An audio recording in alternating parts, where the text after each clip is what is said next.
2,000 Rohingyas are arriving in Coxs Bazar, Bangladesh every day. The total number of Rohingyas to cross into Bangladesh is at around 515,000. Many refugees show signs of malnutrition. Around 2,000 Rohingyas are arriving in Coxs Bazar, Bangladesh every day.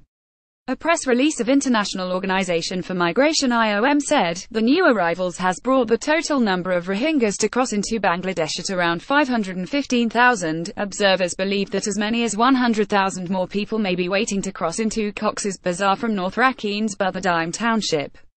Many of the Rohingyas arrive in Teknaf Coxs Bazar's southernmost upazila but then move north to Ukhiya and then towards vast teeming makeshift settlements of Kutupalong, Balukhali and neighboring satellite sites. They arrive exhausted, hungry and usually with nothing more than clothes on their back. They walk for days and brave dangerous water bodies. Many show signs of malnutrition. On Thursday, Nunavet, 70, walked aimlessly through Kutupalong, tired and in desperation. The frail, skeletal old lady was hungry. Her face, etched with deep wrinkles, spoke not just of fatigue, but of a life of hardship endured over the years. Overcoming the language barrier, she mumbled through her ailments, pointing to her empty stomach, aching back and sore feet. IOM, the UN Migration Agency, this week appealed to the international community to provide $120 million aid for Rohingyas who have flooded into Cox's Bazar over the past 6 weeks. It aims to target 450,000 individuals, 90,000 households over the next 6 months. The IOM appeal is part of a broader humanitarian response plan seeking $434 million to help 1.2 million people, including the Bangladeshi host community. 0.29 metric tons of Malaysian relief arrives. The Malaysian government sent 29 metric tons of relief materials for the Rohingyas in Bangladesh on Saturday. A Malaysian cargo flight carrying relief materials arrived at Chittagong Shah Amanat International Airport this morning. Additional Deputy Commissioner Education and ICT Habibur Rahman received the relief materials from Malaysian High Commission official Ibrahim Jari bin Muhammad Yunus, district administration sources said. The humanitarian assistance would be distributed among the refugees who are encamped in hundreds of shelters at bordering points of Ukhiya, Teknaf and Nikanchari upazilas by Bangladesh Army, the sources added.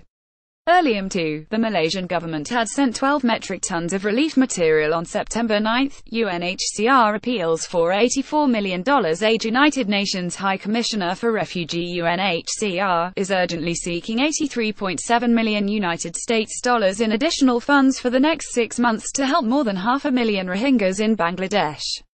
The emergency assistance is focused on Rohingya protection, shelter, water and sanitation and bolstering the capacity of the local host communities across southeast Bangladesh. Relieving dramatic overcrowding in the 2 existing camps Kutupalong and Nyapara, which are now twice their population prior to the latest crisis, is also a priority, not least as Rohingya numbers are still growing, said UNHCR spokesperson Andre Mahesik at a press briefing in Geneva, according to the state-owned news agency Bangladesh Sangbad Sangster. Among the new arrivals are large numbers of children, many of them unaccompanied or separated from their families. More than half the new arrivals are women, including mothers with small children or infants. There are also many elderly and people with disabilities. Illness, injuries and trauma as a result of extreme violence, torture and sexual abuse exacerbate the hardships. Many have lost family, relatives and friends. BSS reported that, the UNHCR spokesman also said in addition to protection, shelter and sanitation work in southeast Bangladesh, the UN Refugee Agency have so far organized 5 airlifts, flying in some 500 metric tons of aid. UNHCR's supplementary appeal is meant to meet urgent additional requirements from September 2017, through to February 2018, said Andre Mahesik.